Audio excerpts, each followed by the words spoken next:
ВИЧти энеден балага берүүнүн алдын алуу бул биздин жумуштун эң негизги багыттарынын бири. Максатыбыз ошол аял кишиден мүмкүн болушунча ВИЧти илдетин эрте аныктап, ага дары берип, ошол баягы энеден балага берилүү тобокелчилигин азайтуу да. Ошондо биз эгерде ошол кош бойлуу аялдан ВИЧти аныктап, өз учурунда алдын алуу иш-чараларын баштай турган болсок, энеден балага берилүү тобокелчилиги бул 2%дан ашпайт да. Мисалы 100 аял ошол ВИЧ илдети менен төрөй турган болсо, бирок биздин көзөмөлдө туруп дарыларды ичкен боло турган болсо, анда ошонун 2 эле балага берилиши мүмкүн. 98 бала таза төрөлөт. Ошол кош бойлуу аял дарыларды ичип төрөт учурунда бүт анализдердин баары жакшы боло турган болсо, эгер эне өзү кабыл алып мен эмизем дей турган болсо, эмизгенге мүмкүнчүлүгү бар.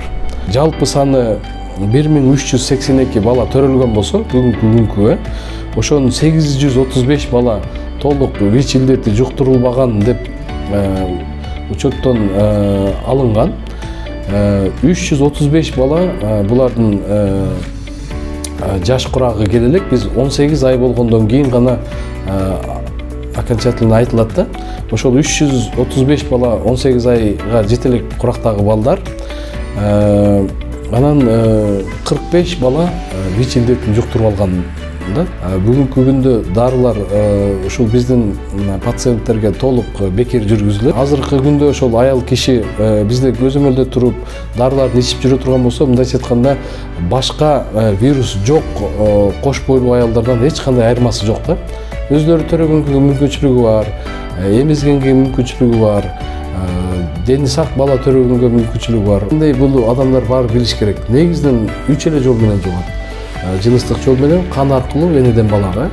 Калган жактарын, мисалы, ал адам менен кол алышканда, бирге тамактанганда, бирге даже бассейнге түшө турган болсо, идиш аяк аркылуу, телефон, мындайча айтканда жашоо тирикчилик аркылуу бул ВИЧ илдети жукпайт.